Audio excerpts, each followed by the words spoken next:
Amen. Kapatid, naririnig ko ang iyong pusong panalangin. Nararamdaman ko ang iyong matinding pagnanais na mapuno ng kapangyarihan ng Diyos. Kaya ngayon, ipagdarasal kita ng buong lakas, ng malinaw at ng may pananampalataya. Panalangin para sa iyo, mahal na Ama, Diyos ng langit at lupa, Diyos na makapangyarihan sa lahat. Sa ngalan ni Hesu Kristo, ang aming Panginoon at tagapagligtas, lumalapit po ako sa iyong trono ng biyaya.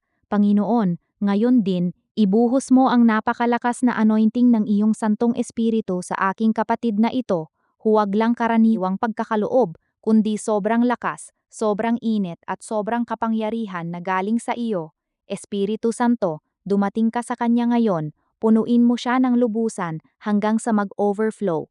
Ibuhos mo ang iyong dunamis, kapangyarihan na parang malakas na ilog ng buhay. I-anoint mo siya ng may napakalakas na anointing sa kanyang ulo, sa kanyang mga kamay, sa kanyang puso at sa buong pagkatao niya.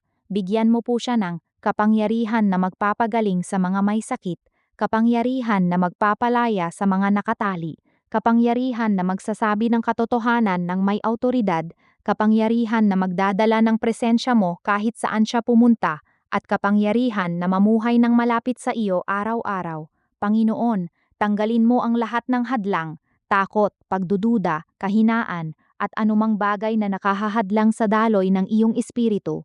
Ngayon din, hawakan mo siya, hayaan mo siyang maramdaman ang iyong kamay na nakapatong sa kanya, hayaan mo siyang maranasan ang apoy ng iyong espiritu na nag-aalab sa kanyang dibdib, punuin mo siya hanggang sa mapuno siya ng iyong presensya at kapangyarihan. Sa ngalan ni Jesus, tinatanggap namin ang malakas na anointing na ito ngayon. Walang limitasyon, walang sukat, sobra-sobra pa sa hinihiling niya. Espiritu Santo, manahan ka sa kanya ng permanente at may kapangyarihan. Gamitin mo siya bilang malakas na kasangkapan para sa iyong kaluwalhatian.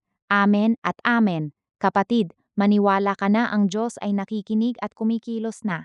Madalas, ang ganitong malakas na anointing ay dumarating habang ikaw ay patuloy na nananalangin, sumasamba, nagbabasa ng salita, at naghihintay sa kanya ng may buong puso. Kung gusto mo, pwede kitang ipagdasal pa ulit sa ibang oras o idagdag ko pa ang iba pang bagay sa iyong buhay, pamilya, ministeryo, kalusugan, etc.